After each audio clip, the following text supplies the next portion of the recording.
Salut. Alors, je vais vous montrer aujourd'hui comment faire un studio 3D. Parce que c'est quand même important de savoir faire un studio 3D et je vais vous montrer aussi à quoi ça sert.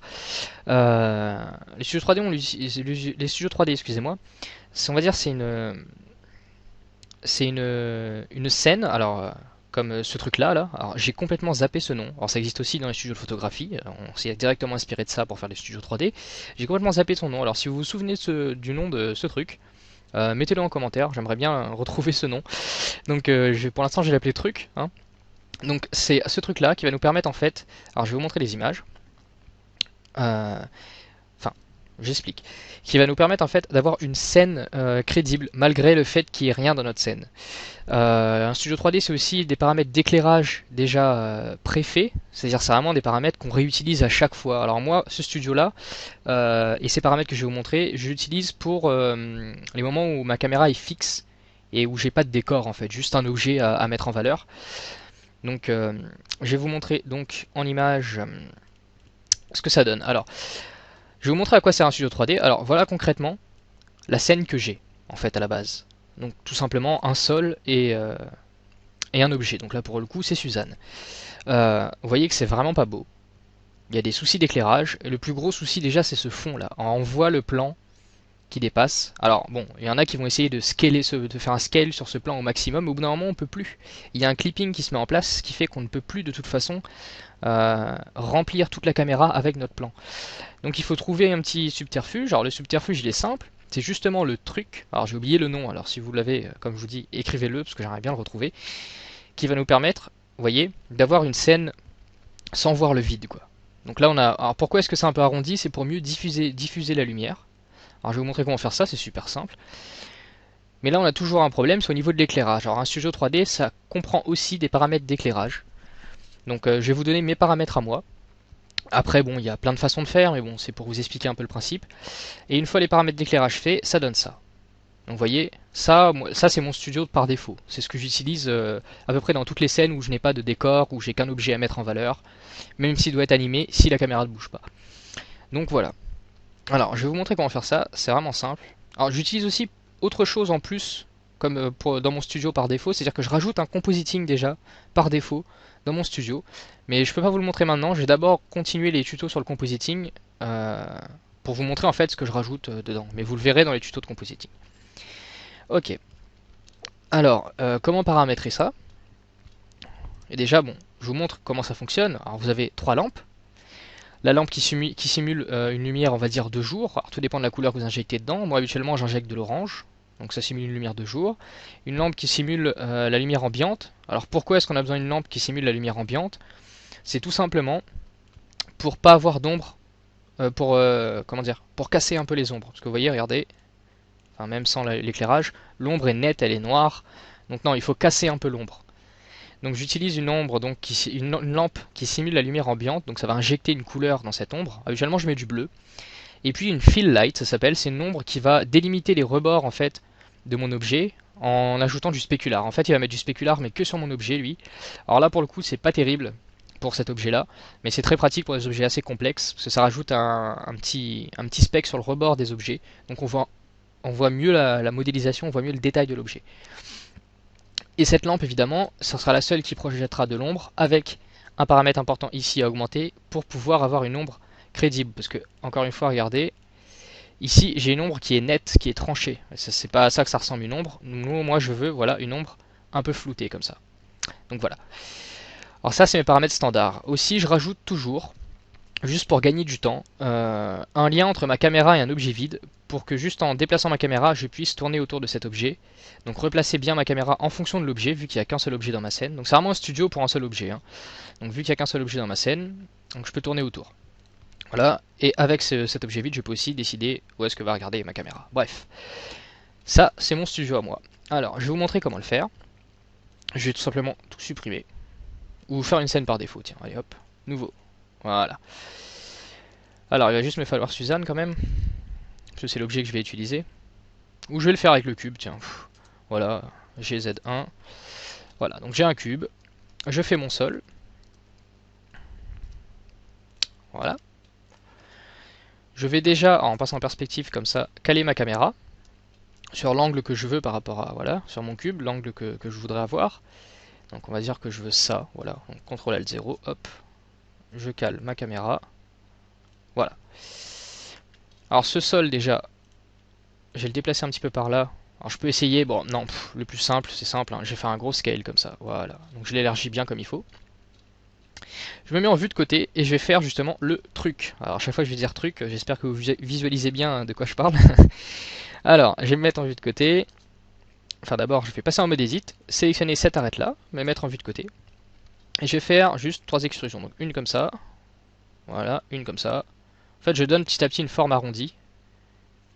Et une toute droite, voilà. Je donne une forme arrondie mais avec très peu d'extrusion, vraiment. Donc voilà, ça me donne ça. Alors déjà, si je fais un smooth, je vois en fait le but c'est vraiment d'avoir une belle diffusion de lumière. Mais bon, pour ajouter du détail dans cette diffusion de lumière, j'ajoute habituellement un petit subsurf, donc de niveau 2.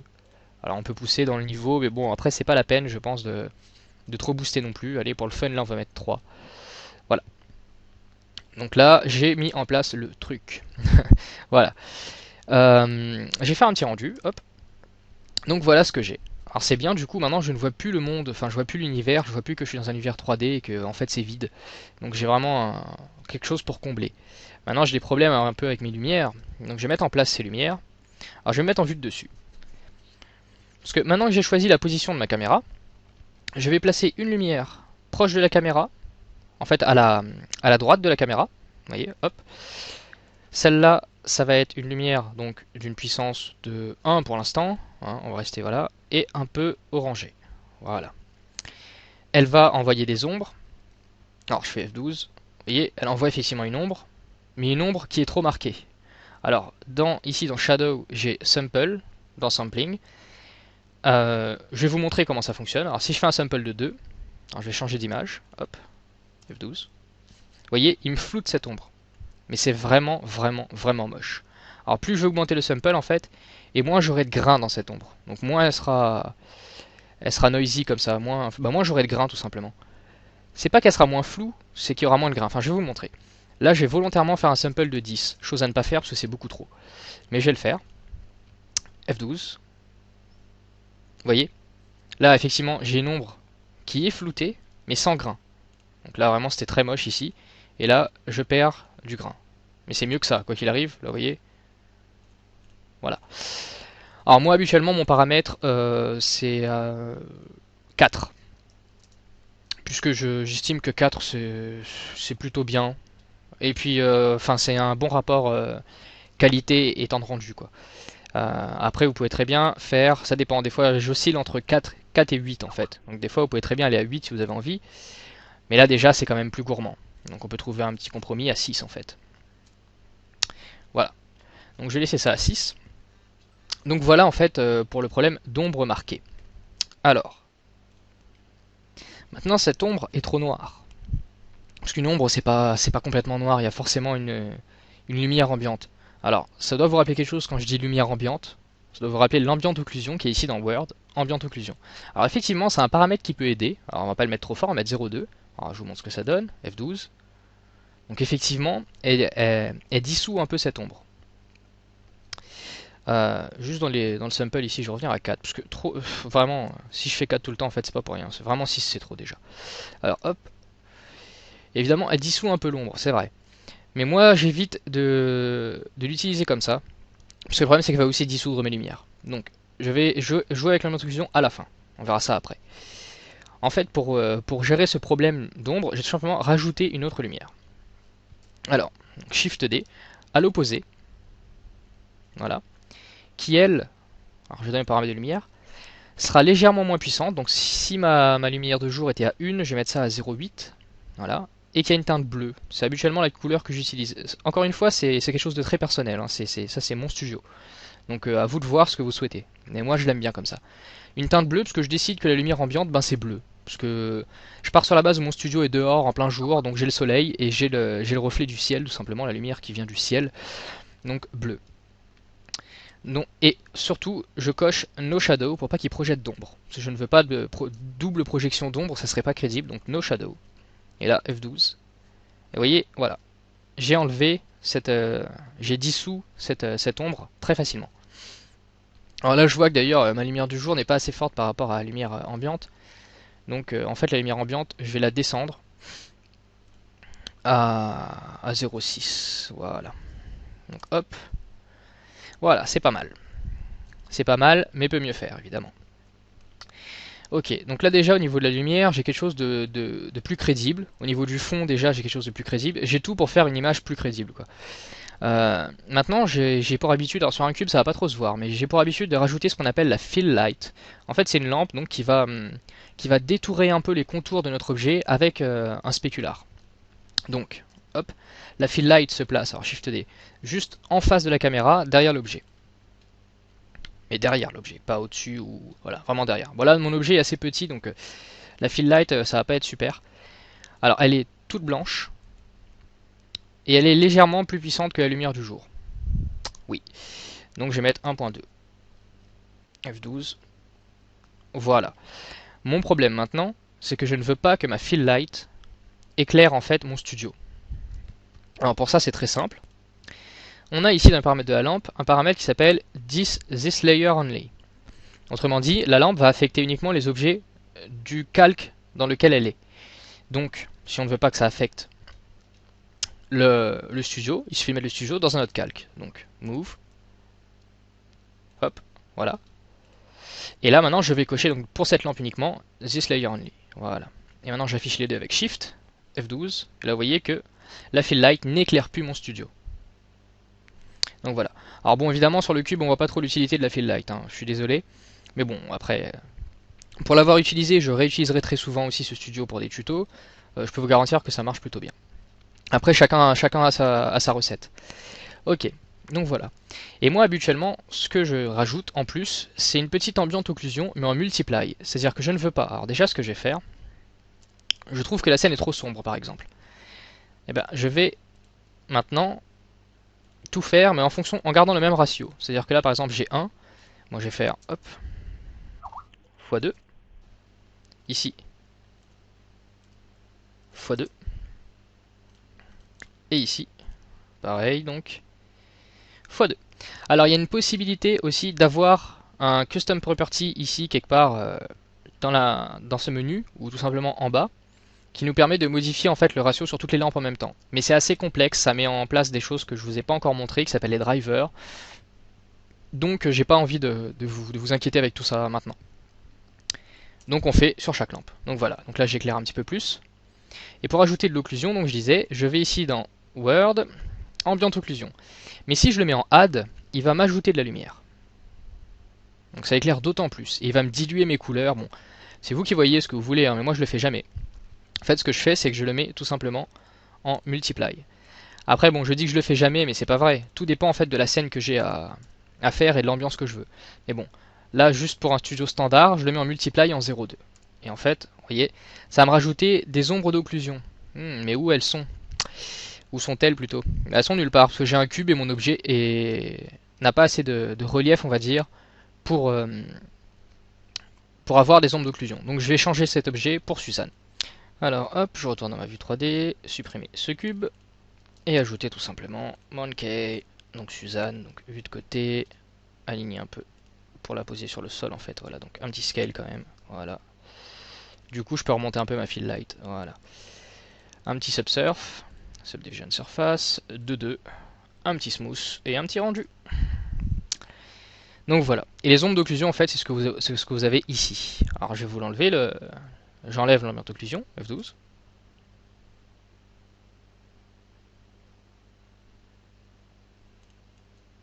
Il n'y a aucune différence. Ah voilà, excusez-moi, il n'était pas assez fort. Donc les ombres d'occlusion en fait c'est ce que vous avez là en fait, les petites ombres qui se rajoutent comme ça.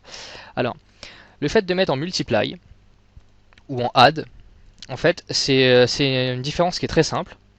C'est que en add, il va ajouter donc les ombres d'occlusion plus de la lumière. Ok.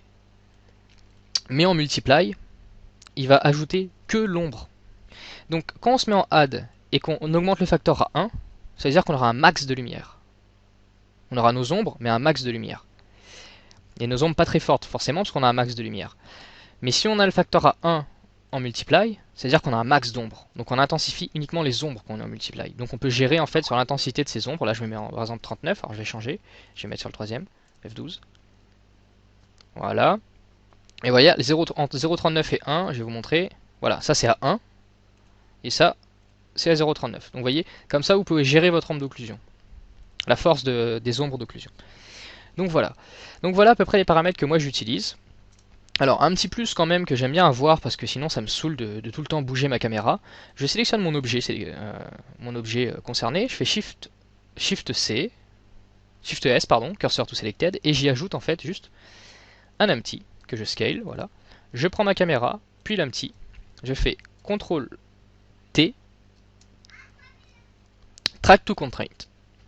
Alors quand je fais un Track to Constraint comme ça, si je déplace ma caméra, vous voyez, vu que ma caméra traque l'empty, elle va toujours se déplacer autour de mon objet puisque l'empty est dans mon objet. Donc du coup ça me permet de mieux trouver mes angles tranquillement sans trop m'embêter à tout le temps recadrer sur l'objet. Et puis même si vous voulez déplacer la caméra, il suffit de déplacer l'empty. Si vous voulez faire un effet plus dynamique, donc mettre votre caméra un peu sur le côté. Le problème du track to constraint, c'est que vous n'allez pas pouvoir faire de rotation, vous voyez, sur l'axe de la caméra. C'est sympa, mais bon, ne pas avoir ça, ça peut être bien quand vous débutez, puisque bon, avoir une caméra de travers, c'est pas toujours super.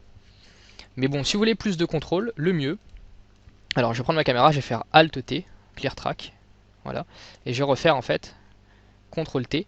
Le mieux c'est de faire un Dumped Track Constraint. Là maintenant je me déplace effectivement autour de ma caméra, mais sans avoir de rotation sur ma caméra. L'avantage de ça c'est quoi? C'est que je peux faire des cadrages un peu plus dynamiques. Alors ça évidemment c'est réservé vraiment voilà quoi, pas aux connaisseurs je dirais, mais à des photographes ou autre chose qui connaissent un peu la dynamique de l'image et qui savent très bien comment est-ce qu'ils vont orienter leur caméra sur sa propre axe pour avoir une dynamique ou pas. Après si vous êtes débutant, je vous le déconseille parce que du coup ça va tourner votre caméra, vous avez peut-être pas envie que ça tourne. En débutant, le mieux c'est d'avoir toujours la caméra droite, tranquille, voilà. Et après, au fur et à mesure, ça va vous venir l'envie de vouloir mettre la caméra sur le côté pour une raison précise. Donc là, vous allez utiliser en fait cette contrainte, donc qui est Dumped Track Constraint, je crois. Voilà.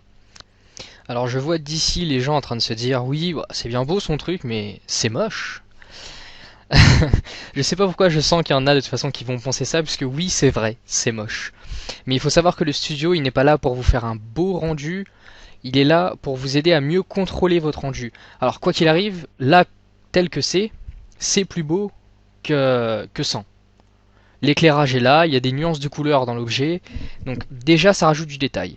Et juste pour vous montrer que finalement ce studio n'est pas si nul que ça, je vais vous montrer un projet dans lequel j'ai utilisé ce studio, exactement ce studio avec les mêmes paramètres, ou presque en tout cas, juste pour l'ambiance occlusion, ce ne sont pas les mêmes, mais exactement le même studio. Donc c'est dans le projet Biped que moi donc j'ai déjà fini, parce qu'il faut bien que je termine avant de vous faire un tuto pour la suite.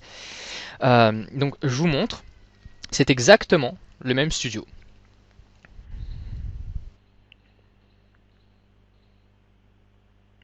Donc vous voyez, c'est pas le studio qui fait le rendu. Le studio, il est là juste pour combler le vide. Il est là juste pour décorer quand on n'a pas de décor. Ce qui fait le rendu après, c'est voilà, c'est le temps que vous passez à faire les shaders de votre objet et tout ce qui va avec. Le studio évidemment ne fait pas tout, donc le studio lui-même est moche, certes, mais il est plus beau que de rien avoir et ça vous permet de ne pas avoir une scène vide, tout en gardant de la crédibilité. Ce qui fait que cette vidéo fonctionne, c'est qu'il y a un studio. Si je n'ai pas mis studio, on verrait de l'alpha, quoi, du transparent, du vide. Donc on comprendrait très bien qu'on est dans un univers 3D, même si là on s'en doute bien qu'on est dans un univers 3D. Mais voilà, ça ferme la pièce. Donc du coup, la personne va pas se dire non mais il est où en fait ce truc? Non, la personne il va se dire bon bah c'est dans une pièce et puis c'est tout. Donc du coup, ça facilite un peu la compréhension de la scène, vu qu'on a une pièce fermée. Mais alors le fait d'avoir ces arrondis comme ça, c'est d'autant mieux que on se dit pas ah c'est peut-être un mur là comme ça. Non, on se pose même pas la question. On comprend juste que c'est fermé, mais vu qu'on ne voit pas d'angle spécial, on se pose pas la question. On fixe l'objet, c'est tout. Donc voilà à quoi sert un studio. Et donc voilà pourquoi comment vous dire ça. Voilà pourquoi je pense que c'est très important de vous montrer ça. Voilà. Ah, j'arrive à finir mes phrases, ça va, j'ai un peu de mal, désolé. Donc voilà, donc j'espère que j'ai pu vous aider et puis à bientôt pour un nouveau tuto.